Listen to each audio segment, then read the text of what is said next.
5 6 4 5 6 0. Connected to node 5 6 4 5 6 2.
W7ITL.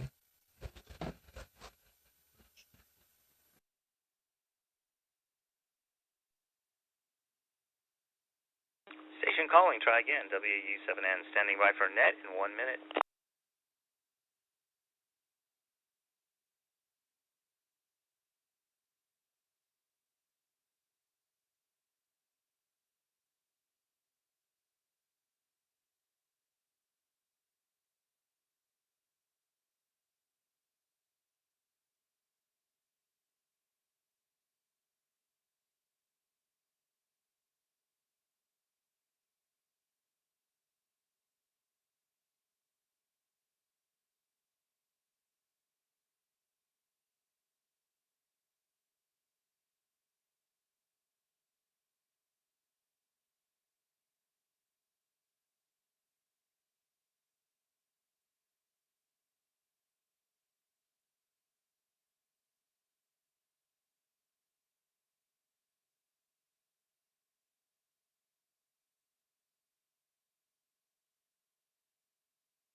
Node 3 4 9 9 1 0 5. Connected to node. And good 5. evening. This is the Western Washington Amateur Television Society net on the 08 machine. I'm Dave, KD7ZYM. Western Washington Amateur Television Society is a group of amateur radio enthusiasts that take to the airways with digital amateur television in the DVB-T format. We transmit on 70 centimeters to a crossband repeater on Cougar Mountain and spits out images at 1.2 gigahertz. Find out more about our group, please Google WW7. That's Google WW7ATS. That will take you to our homepage on the internet. There you will see the exact frequencies we transmit and receive on, and also you'll find a link to YouTube where we stream our nets held Wednesdays and Saturdays. Also, the audio is also transmitted on our 2-meter sister station, WW7ATS 147.08 with a tone of 103.5. So with that, I'll pause in case anybody has emergency traffic or needs to make a contact before our net gets fully underway. This is Dave, KD7ZYM.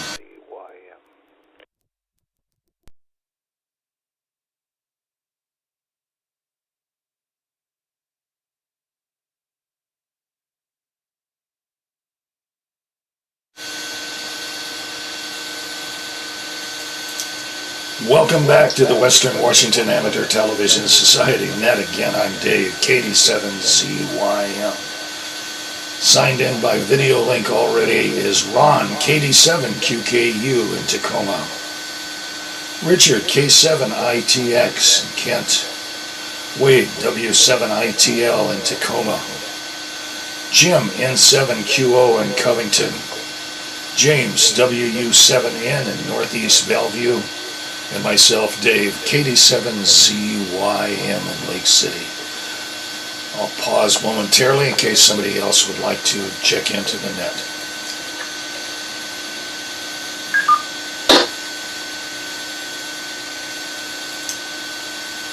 Hearing none, again, this is Dave, KD7ZYM.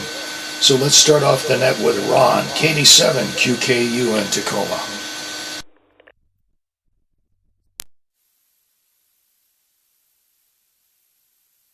Okay, well, thank you very much, Dave. Good evening to the group. This is KD7QKU in North Tacoma. Well, I don't know if you can tell by my picture, but I had a flat top, and it was really, really short. Joanne didn't like the flat top, and I really didn't either, so I got out the clippers and I had her turn it into a whatever it is that I have. I forget what you call it, but anyway. I think I like it better. So let's see. I got 46.5 degrees. It's cooling off this evening. We had 4/300ths of an inch of rain last night and today. I just looked before I came in and sat down. We had more rain than I thought we had. So what else is going on? Well, as I told the guys earlier, I went in for an ultrasound today on my bladder. After that little episode I had, the doctor thought it'd be a good idea. So I don't think I have any problems, but we'll find out, I guess. My Joanne's niece, her husband, they live in Puyallup. He had a hip replacement today. He had a right hip replaced. They're the ones that have Kona Coffee. And he's been in agony for quite a while, a couple of years, and finally he went in, I don't know, a few months ago, and they told him it was his hip. So he had a new one today, so we'll see how he does on that. He's a pretty ambitious guy. It's going to be hard for him to, I think, stay quiet, well, sort of quiet, for a month. He's got lots of things he needs to do. So anyway, that's about it for this time, so like I say, nice to see everybody again. So back to Dave, Net Control, KD7QKU.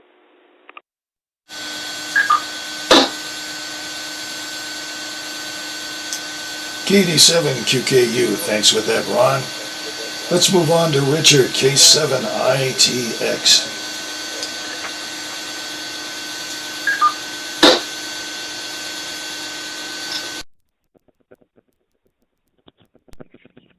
Okay, well, good to hear you're on, Dave, and sounds like maybe your ultrasound for you went okay, Ron, so that's good news. here at the Northwest Kidney Center in Camp Washington, and I expect to get out of here about 18 minutes after the net concludes, if it concludes at 9 o'clock. So I'm in the home stretch, thank goodness.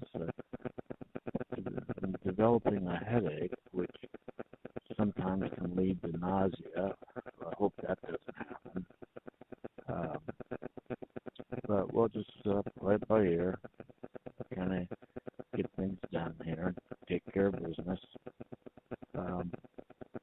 So yeah, I missed you guys on Saturday.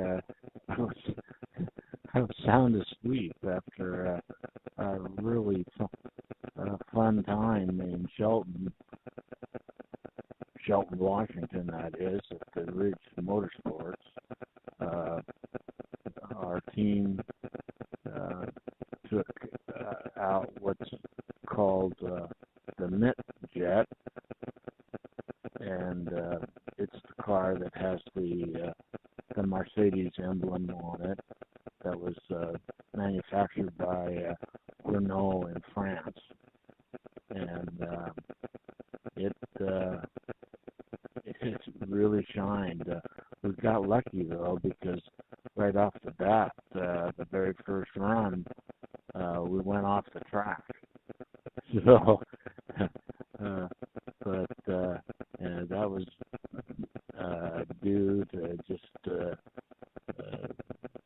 cold brakes and brakes with, we think, coolant on them from the last time it was out. But no harm, no foul, and we got rolling again, and we went out four more times after that. So it was a really good day for us. So with that, this is K7 ITS, back to Net Control.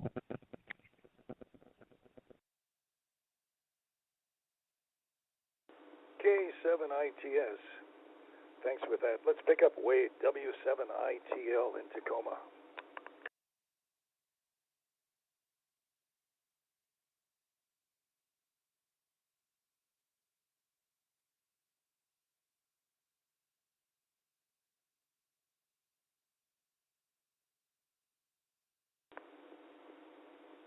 And W7ITL is on standby, so let's go to Jim, N7QO in Covington.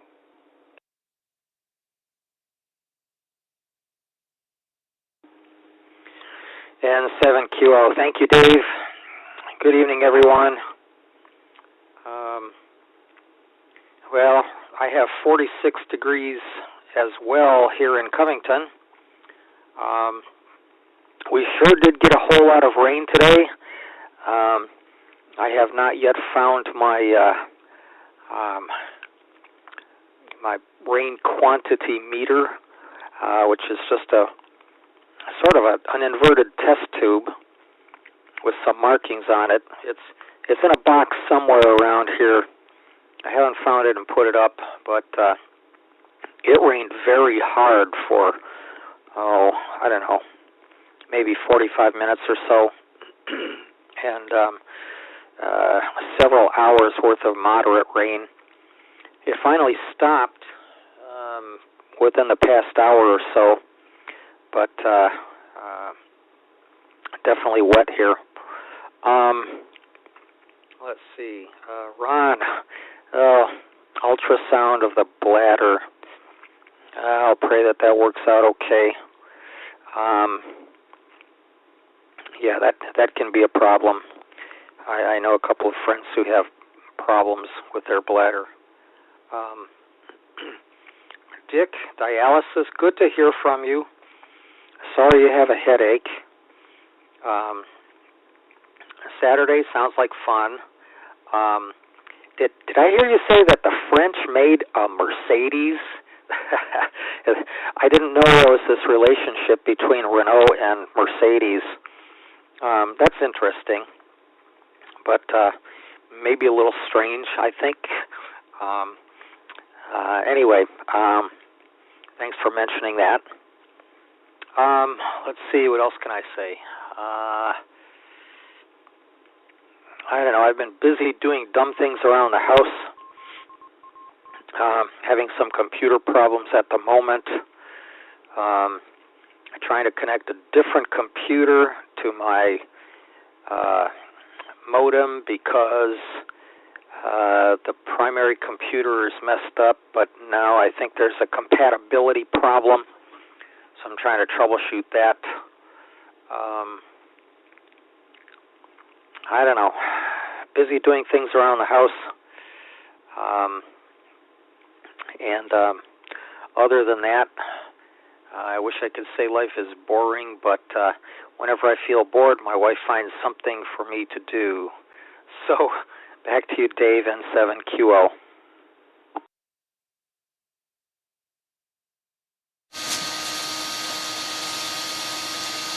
N7QO, thanks with that. And the net acknowledges that Lee, N7KC in Port Angeles, is signed on to the net. But coming up next is James, WU7N in Northeast Bellevue.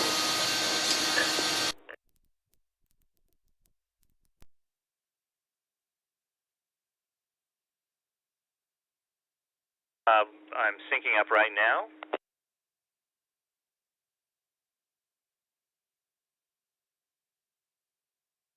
WU7N, syncing up.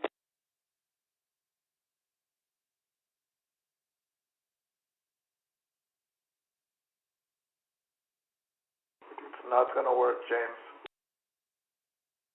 It's not going to work, you said, Carlos? Yeah, it's expired. I'm going to send you a new token. Oh, roger that. Thank you very much. Well, I will do the 2-meter thing then here. Thank you very much for everyone's technical work on our interesting plumbing we have here. I have a big project. I actually had a lot of video to show tonight, but maybe that'll be better done next time. I was given 2 absolutely huge 6-volt batteries. These things are monsters. You know, it's a 2-man lift for 1 battery, and if you put the 2 in the container and then wire them, jump them together with the cable that's about as thick around as your thumb, then you get a 12-volt battery. But the thing of it is, they are AGM batteries.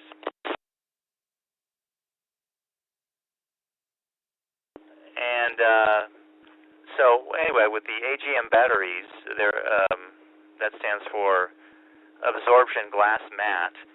I guess their claim to fame is they can just take a huge amount of when they're discharged, a huge amount of current to recharge them again, and they can take it.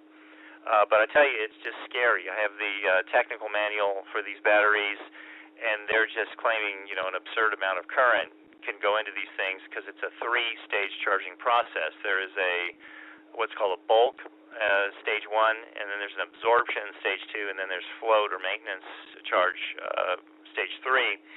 And I tell you, that bulk, the numbers I'm reading here, Lee, you're the expert. I might have to get with you sometime later on and just run over some of these numbers with you if you're willing, because I'm not going to do that. But right now I've got 4.5 amps going into this 6-volt battery in accordance with the instructions, following primarily a sticker that's right on the battery that was put there by the manufacturer. So I'm reasonably sure I'm not going to burn the house down here. But so anyway, that's what I am doing tonight, and it's fun. Batteries absolutely will not allow you to procrastinate. So unlike many of my projects around the house here, I have to get on that, had to do that. So anyway, well, Ron, I think your hair looks good, and I think your ultrasound will go well.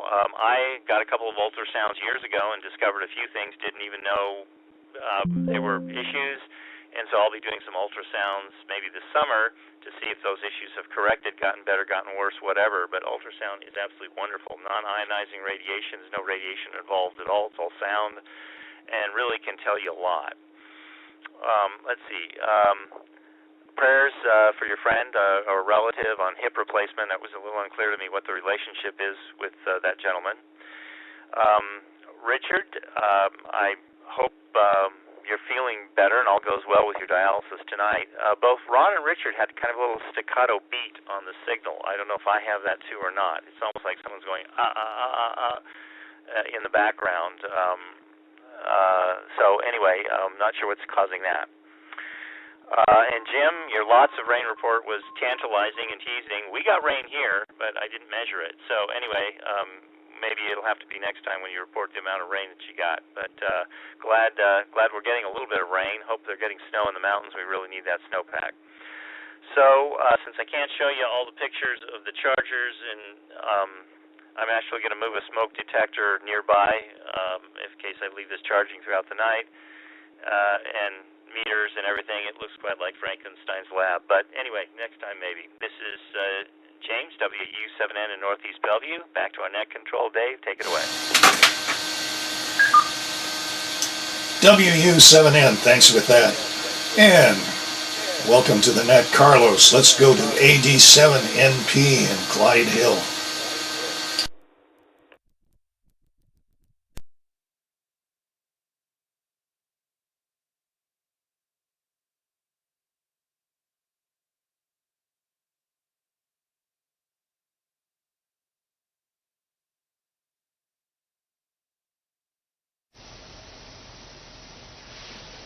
Sorry, I might have missed. Maybe it was. I think Dave passed to me. Good evening, everyone. This is 87MP. I was just trying to send tokens to everyone that had expired. Lee, you also got a new one on the email because everyone's tokens expired on March 3rd after 180 days. And James, you have yours on the mail also. I don't think we have Bob today, but Bob, if you're watching the recording, this was the next email that I was just sending with your new token also. So everyone should be empowered to access.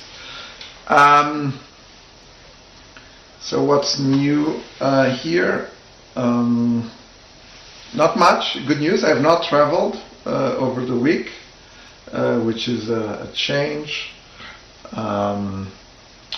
I've been spending a lot of good time interacting and spending tokens on AI engines. It's not always for free,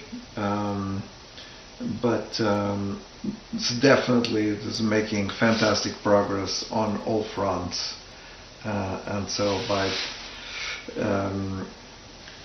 today I was engaging. I have to, this is Lee's, not Lee, but probably Ron's favorite. I'm going to replace brake pads on a car. So I had to go and follow the instructions, making sure that I have some jacks to hold the car, to not have the car just on the car jack. This was a strong recommendation that I have some permanent car jacks. I had to buy a specific compressor for the piston to push it back, and then all the other parts. So Ron, I might have to call you in the middle just if I get something wrong. It's going to be my first brake pad replacement. It's an older car from 2013, so let's see how that goes. On radio-wise, I've been spending some fun time on the weak signal net that is here on the Pacific Northwest, and the 2 meters and the 70 centimeters is a lot of quite good activity. And I've definitely realized that in order to reach the people that are closer to Portland and the Oregon State, I need some sort of a longer antenna. So I'm setting up an 11 element 2 meter antenna that I would expect to do a better job. And so that's my next radio activity. And looking forward, so when Bob gets his set up there, to see if I can reach him also. That's it for now. I'll have something more to show on the second round, and hopefully by then both Lee and James will have a chance to replace their token, and then the stream should work. Back to DATV Net Control from 87NP in Clydeville.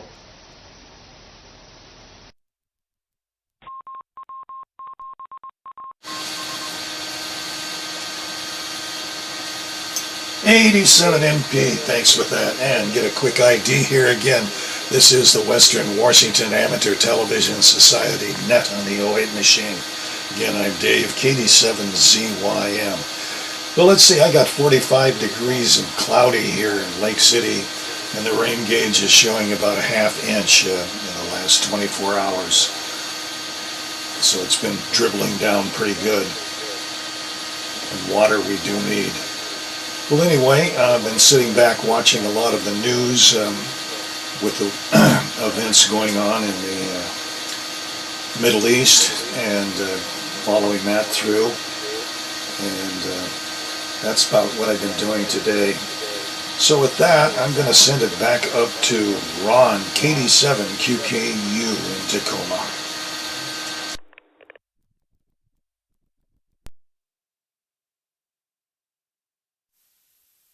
Okay, thank you again, Dave, and good evening to everybody, to Carlos and Lee. They just showed up a little bit later. I guess the big thing I got to do over here is we have a Jeep Cherokee. We bought it new in 2019. And the last time I taken it in to have the oil changed, they told me there was a recall on it. And I said, okay, well, I'd be glad to get it fixed. And they said, well, we don't have a fix for it. Oh, I said. So we got a letter the other day, and apparently they have a fix for it now. So apparently there's a snap ring or something in the transmission, and if it breaks, it sounds like the car won't, would roll when it was in park. So it sounds like something that needs to be fixed. So I have an appointment to take it in 11 o'clock on Friday and drop it off. If they have to take the transmission out, do it. I suppose I won't get it back till early next week, Monday or something. I'll find out when I take it in on Friday. I drove by the service station. We stop it and get gas at Safeways most of the time, and it was $4.29. It had gone up from $4.19. So I don't know if it's going to stop there or if it's going to keep going. I got to put some gas in the pickup because I need to drive that. So have Joanne take the car to the dealer and I'll follow her, and then we'll come home and pick up. So I think last time I drove it, it was low on gas, so I need to get some gas in it. So it's I haven't done anything with ham radio. I was just listening to Carlos, and I was thinking, I haven't turned my radio on, I don't think, for months. So I guess I'll have to get back in here and turn it on again. So with that, I'll send it back to Dave, KD7ZYM in the group, KD7QKU.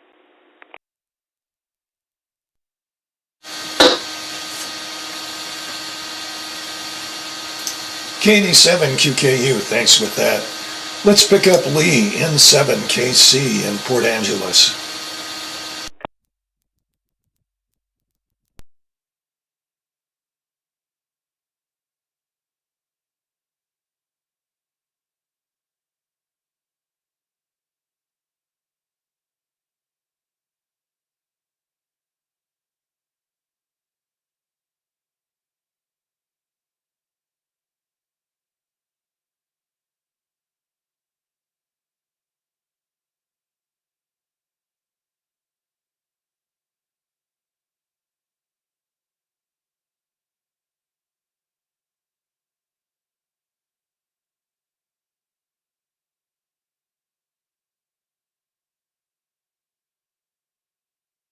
Not getting anything from you, Lee. N7KC might be a key problem that you have.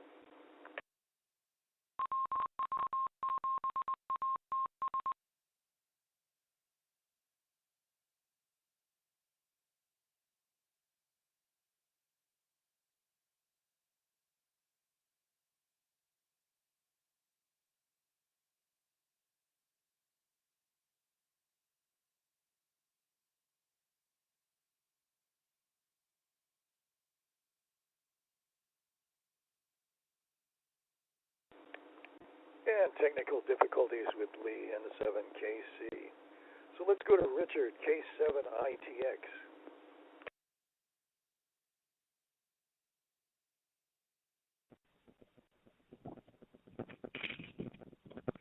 Okay, well, yeah, I'm going to pass the mic on to the next person in line. I'm just not feeling very good right now, and so that's what happens sometimes. K7ITX, back to net control.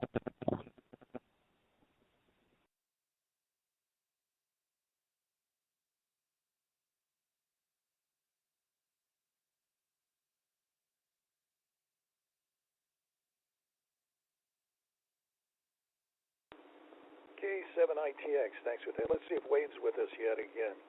W7ITL in Tacoma.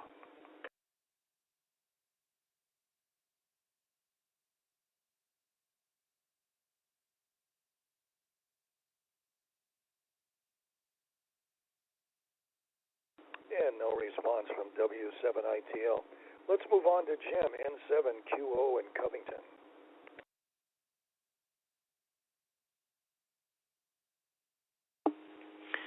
N7QO, thank you, Dave. Jim, you said something about some noise in the background. You were curious about your transmission. I heard no noise in the background on your transmission. It sounded just fine. And let's see, Monster 6-volt batteries. Yeah, I saw some larger vehicle. I want to say it was a friend's motorhome, but it may have been a truck of some sort. Anyway, I've seen Monster 6-volt batteries like that. I actually have two battery chargers, which will charge 6-volt batteries, but I don't think they differentiate any for AGM. I do have one 24-volt battery charger where there's a switch, so you could select between flooded cell or AGM. But like I've got a 24-volt battery, which sure looks like a flooded cell. In fact, you put acid in it, but they say it's an AGM. So the instructions say that I'm supposed to select AGM on the charger. But unfortunately, that won't do 6-volt or 12-volt batteries.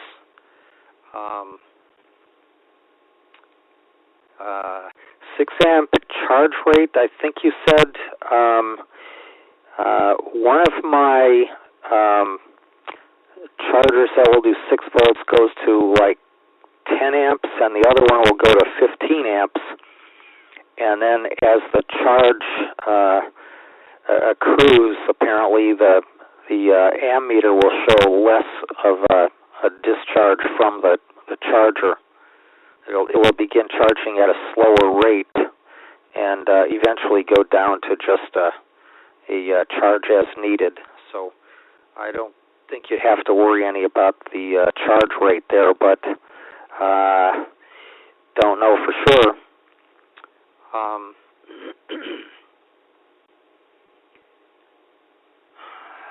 Let's see.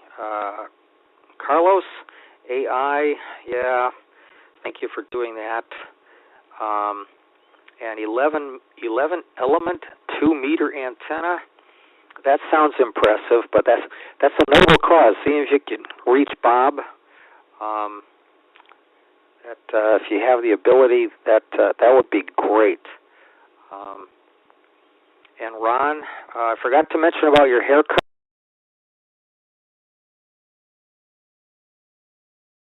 Though I think they look better as the hair grows out a little bit. But on the other hand, if your wife doesn't like it, that's life. So anyway, it looks fine the way it is now. And Jeep Cherokee recall. My goodness, well, I hope they fix that problem at no cost to you. That could be an important fix. I don't remember for sure, but I think it may have been a Jeep. There was a fellow who played on some movie, a Star Trek movie. I don't recall the title of which one, but anyway, I believe he played as Mr. Chekhov, and he was killed when his vehicle rolled down a hill a little bit and ran him over. And I think it sounds to me like it was a similar problem on his vehicle. So that could be important. I don't know where you are down there in Tacoma now. I haven't seen that house, but I know you're sure on a hill in Bellevue. So hopefully it's not quite as steep where you are now. Let's see. Dick, good to hear you in there. Hope you feel a little bit better soon. Maybe they have some sort of refreshments they can give you that will help. Good luck with that. And I was thinking, well, I'll get that next go around. Back to you, Dave, N7QO.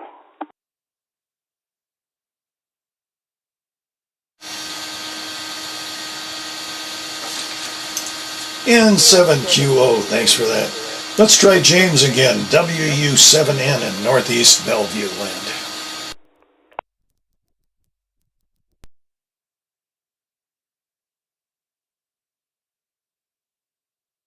Okay, stand by. This is WU7N, trying to see if I can get this to work.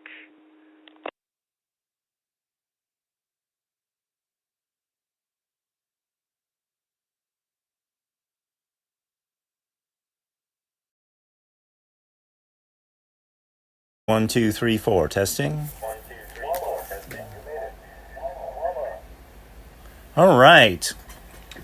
I don't see a picture yet, but I heard audio coming through. There's a call sign, and there's a picture. Carlos, you're a genius. Okay, well, since I've got video here, I'll flip the lights on and zoom in and see if we can get a flip camera here. So, just to give you an idea of how large this battery is, here's my hand right up against it. That is a big battery. And this little power supply is a little inexpensive. I think I paid like $100 or something for it. And I've noticed it has a problem. When I set it for 4.5 volts and put a really bright LED out of a really bright flashlight, the voltage just drops, but it does its best to keep the current going where it should, provided, of course, you don't have the current cutoff switches set here. So this isn't really putting out 7.52 volts. It just says it is. It's really about 7.3 volts. But I feel a little better, Jim, and your comment just occurred to me. Assuming this is somewhat accurate here of 4.7 amps, I have a charger in my garage that puts out for a 12-volt battery 10 amps. So, and I think it really does put out 10 amps. But where I got my numbers are right here. I think those are appearing pretty well.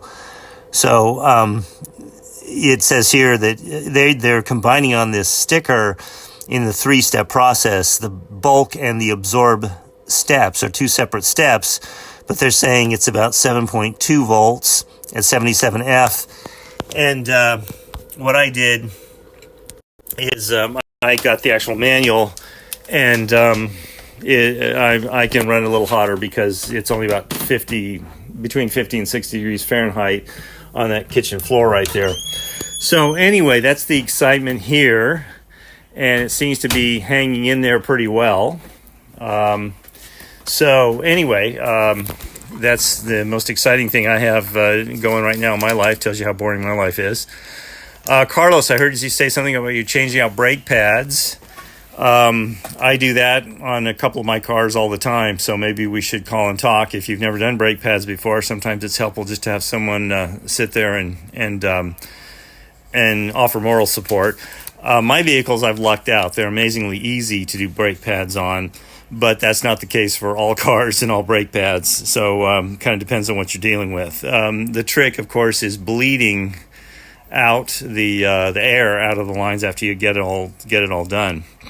And as you know, the other thing you have to watch out for is if someone has been adding or topping up the fluid in the system and the brake pads are worn out, if you push the calipers back to get the new pads in, then all of a sudden you overflow the reservoir that contains the brake fluid. But you probably know that. So let's see. I think that's all that I had for this round. Jim, again, thank you for your comments. Carlos, thank you for the excellent, superb work you're doing on the site and with the key management and such. I am going to go ahead. Let's see. We are, 37 minutes into this. So I think I will turn it back to Dave now. And I'm hitting this.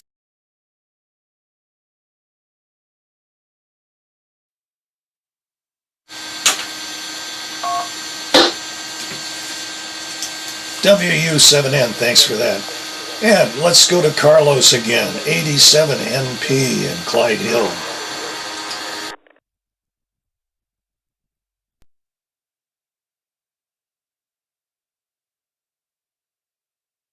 Uh, 87MP. Was someone else trying to come in on 2 meters?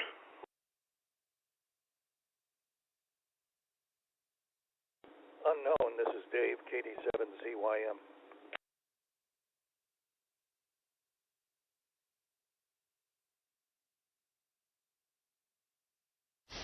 Okay. Okay, audio is there. Good, James. It was good video. Richard, hope everything is well. And thanks for James. Thanks for the offer to help on the brake pad. I watched the YouTube video. This is it's the little BMW i3. It's from 2013. And from all the videos, they were not doing any of the bleeding. It seems like this system is kind of, you just push it back and it should be okay. But if it goes bad and it goes into bleeding, that kind of adds complexity. So we'll see. I've done this years ago on an older car. I was going to make some comments on the AGM battery. At some point in time, kind of, whenever I got my first car with an AGM battery, and I tried to charge it with a regular charger, I reached a conclusion that didn't work. And if I just show you here, I was just asking my little agent about it, and if you try to charge just with the standard power supply without charge management, this might not work, and you might run it too hot and get into problems. When I tried it, I never got it too hot. It's just the thing wouldn't charge because it wasn't able to do the management. So that was my problem. In terms of, so this is the other thing I wanted to show. I'm using this thing called OpenClaw. OpenClaw is basically running your own agent on. So I'm running an agent on a computer here at home. Just wait for the 2 meters to come back. I'm just running, instead of using Gemini or Copilot, I've built my own agent, and I've asked him to, it basically stores a lot of the information locally. It's like having in your computer, and then you're running the agent on your computer. And so It knows about my different cars, about my different aspects, and so when I ask him questions, I can reference information that he already has stored locally. So OpenClaw is something that you can install on your own PCs if you want to play with it. In my case, I mean, I can either just jump on the console of the PC and use it. As you can see, the URL is OpenClaw AI. This was a gentleman that became very famous by producing this open source software. If you're inclined to play with software, this one might be an interesting one.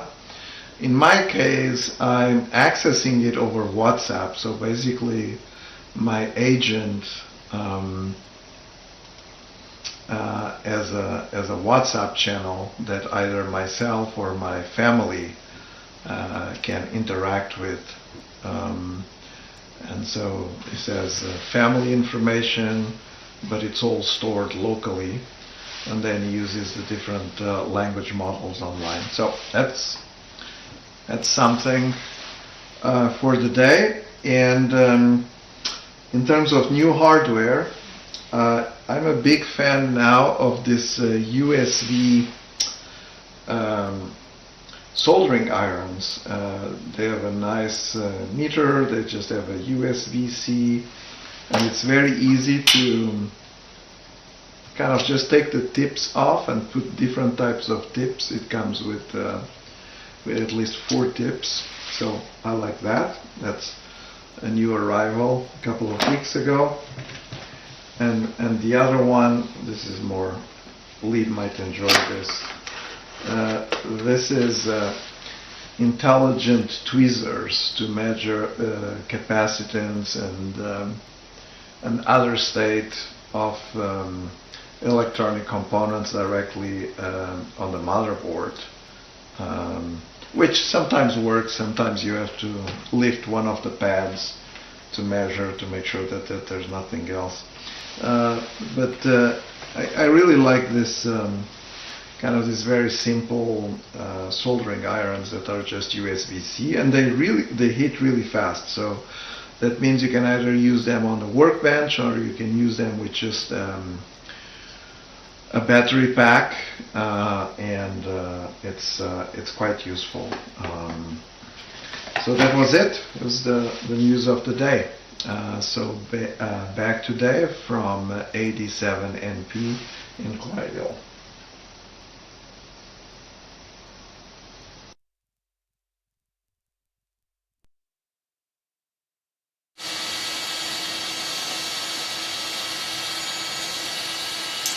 '87NP, thanks with that. This is Dave, KD7ZYM. Get a quick ID here. Again, this is the Western Washington Amateur Television Society Net on the 08 machine. And as far as battery charges on AGMs, I have a device called a battery tender, and it has 4 different stages to it. It starts with, it's a 12-volt charger. Starts out at 17 volts, then drops down to 16 volts, then to 13 volts, then finally finishes off at 12 volts charging, and it charges at about 4 amps. So it's kind of interesting. I've had that for my AGM batteries and over the last 10 or 15 years, and they seem to work pretty good. So that's about it. So that's what's happening here. So I'm going to move it back up to Ron, KD7QKU in Tacoma. We try to get Lee again.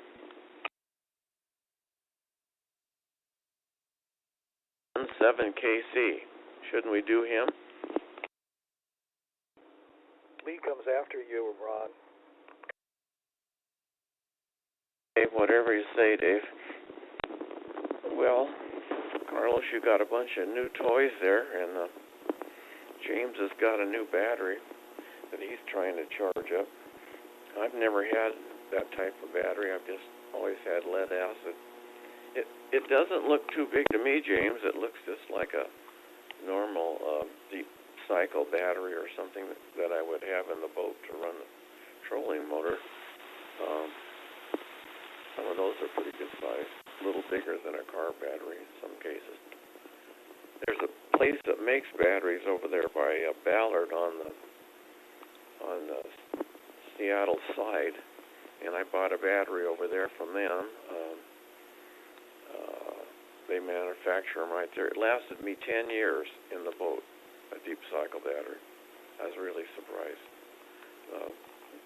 They were a little bit expensive. I think it was a little bit over $100 when I bought it at the time. Batteries have gotten quite expensive now. Motorcycle batteries that you put in motorcycles and four-wheelers and all that stuff has gotten pretty expensive too. I switched to lithium-ion batteries in my four-wheeler. It was about as big as a cigarette pack, and it replaced a motorcycle battery, and it worked really slick, easy to charge, and so anyway, I like that. I guess that's about it. I can't think of anything else right now. So back to net, KD7QKU.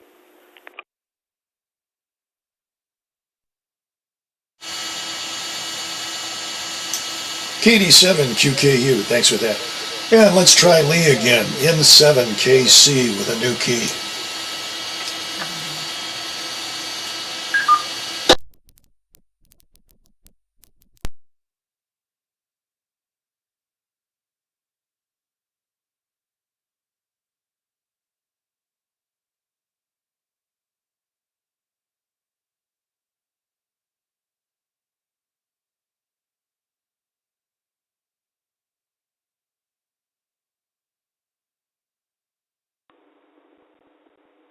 This is KD7ZYM apparently having a little bit of technical difficulties. So let's move on down and see if Richard's with us, K7ITX.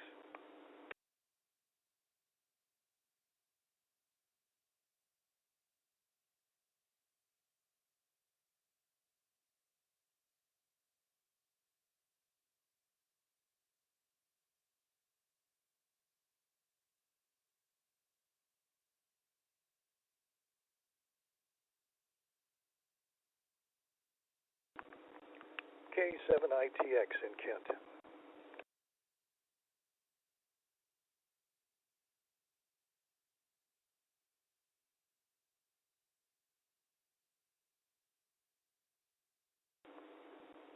Let's try Jim, N7QO in Covington.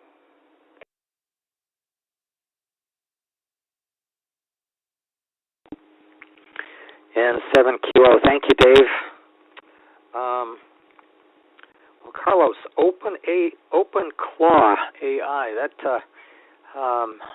That sounds intriguing. I haven't seen that. I've seen about 6 different ones. I can't say that I spent any time with any of them, but thank you for doing that. That will certainly help things move along. And that USB soldering iron, that looks pretty neat. I have a rechargeable soldering iron that I got, I'm guessing, in the 70s. It's made by a company called Wahl, W-A-H-L. They also make trimmers for giving people haircuts, but they made rechargeable soldering irons as well. They had several different varieties, and I've got their premium one. And unfortunately, I haven't used it in years. I'm pretty sure it was a NiCad battery that's in there. I need to find that thing, and I will bet it needs a new battery. So thank you for bringing that up. I've got one that I plug into the wall here, and that works just fine. But the one that you have is even more compact than my wall. And it looks like changing the tips is a little bit easier than well, I don't want to say easier, but it looks like they might be better to manage with a tip that you've got on there. Mine, the tip actually is pretty close to the body. Yours has a rather thin and long neck so that you can reach into confined spaces. That looks really good. Thanks for pointing that out. Well, unfortunately, it's late in the net. I kind of screwed up. I should have asked earlier, but I wasn't thinking all that well. We had a blood moon, a total lunar eclipse here, and I know from previous net that Ron and Lee and Bob have telescopes, and I was just curious if anyone got a chance to see the lunar eclipse through their telescope. For that matter, if anyone had the ability to see the eclipse. I think it clouded up by my house, but honestly, I was sound asleep at the time. So I got to see some pretty pictures on the television, but not through my own eyes directly. So anyway, back to you, Dave, N7QO.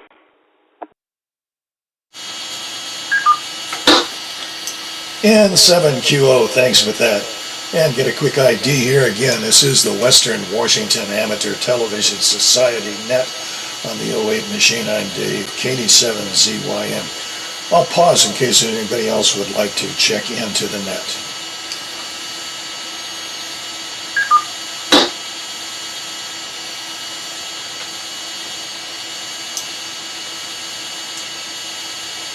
Hearing none, let's go to Jim, N7QO in Covington.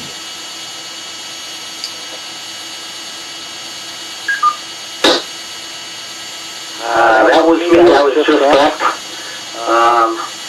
I think it should go over to Jim now. Yes, you're right. My eyes slipped down the list. Let's go to James, WU7N in Northeast Bellevue.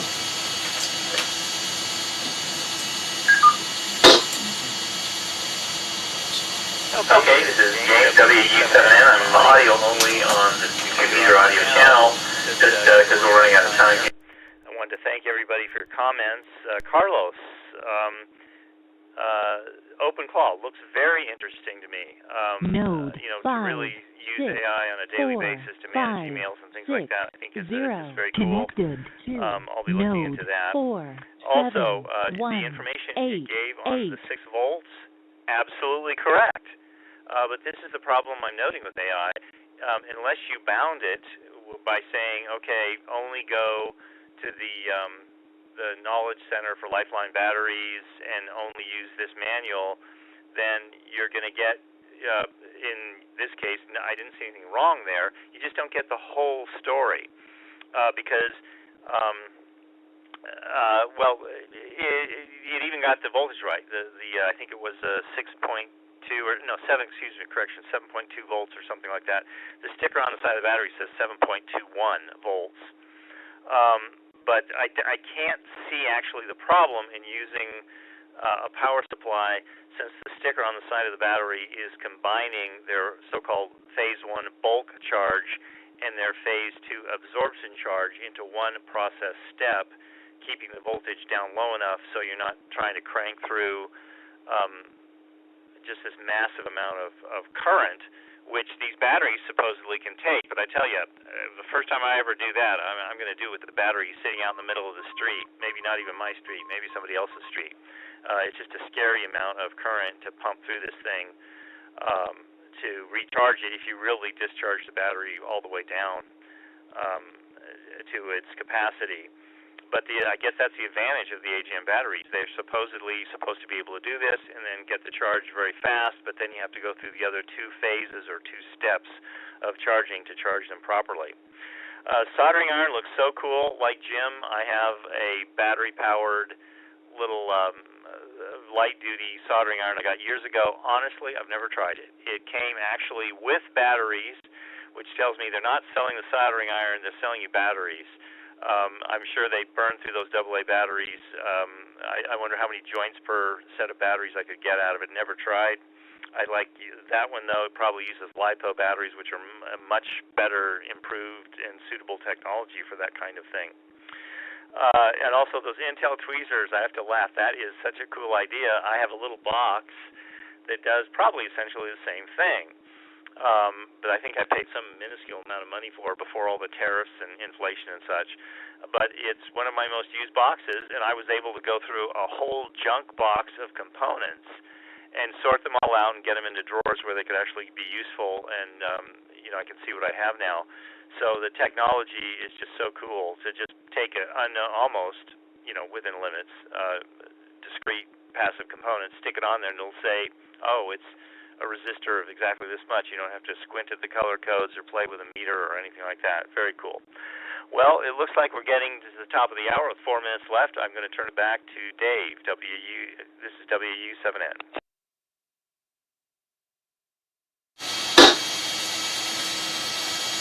WU7N, thanks for that. Let's go back to Carlos, 87NP in Clyde Hill.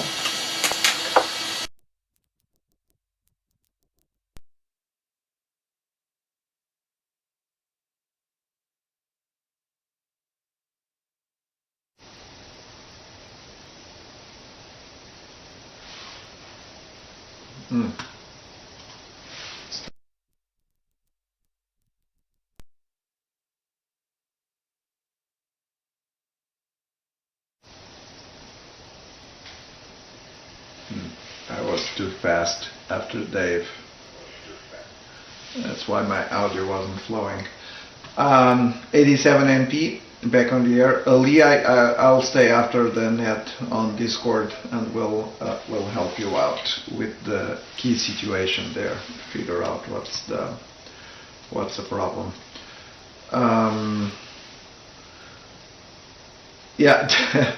The James EAI strongly recommend that you just get one of those AGM chargers. It says costs $25 on NOCO, $25. That's I think I sent you the email with that. Yeah, both devices, both the tweezer, multiple cameras, and the soldering iron, they don't have battery inside. So they just have a USB-C, and then they come with the USB-C cable and the little power brick, and it comes with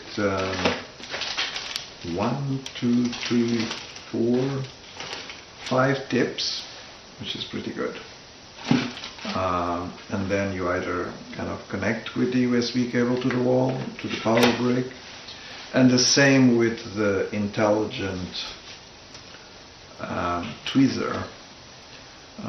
It comes also, well, this one I don't know if it has a battery or not, but it comes with a very nice pouch, so that's nice.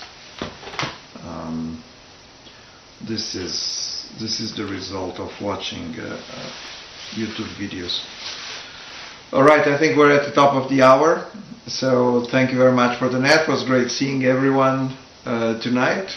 And I'll leave it with Dave to close the net tonight. 87NP in Clydell.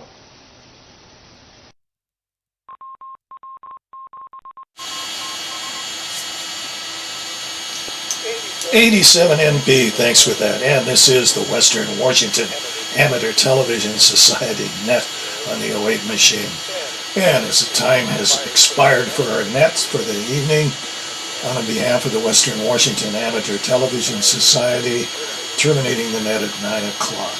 This is Dave, KD7ZYM.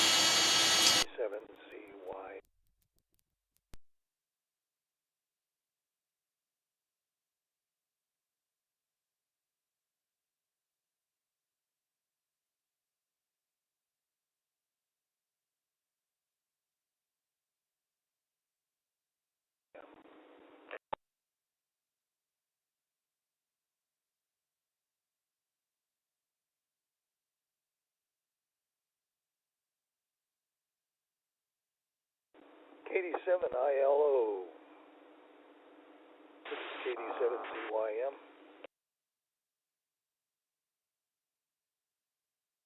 Yeah, hello, Dave. Sorry I jumped in late, but I want to speak to Carlos about how I portable soldering iron.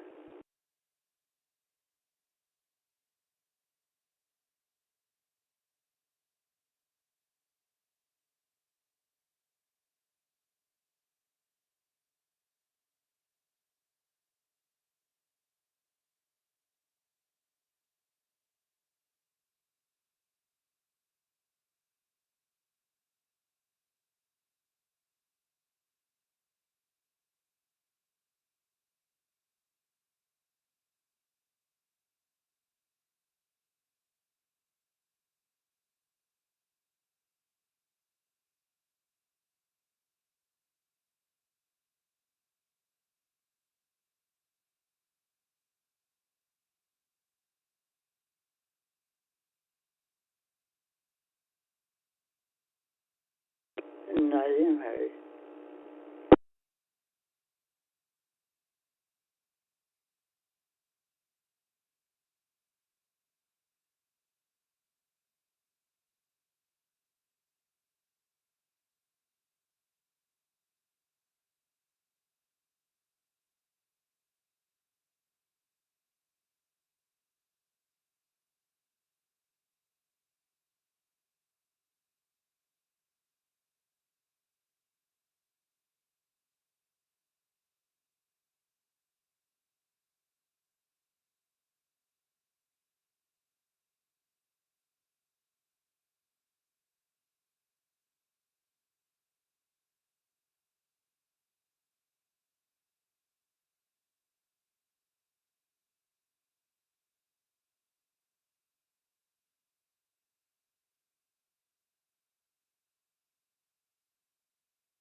Node 471888 disconnected.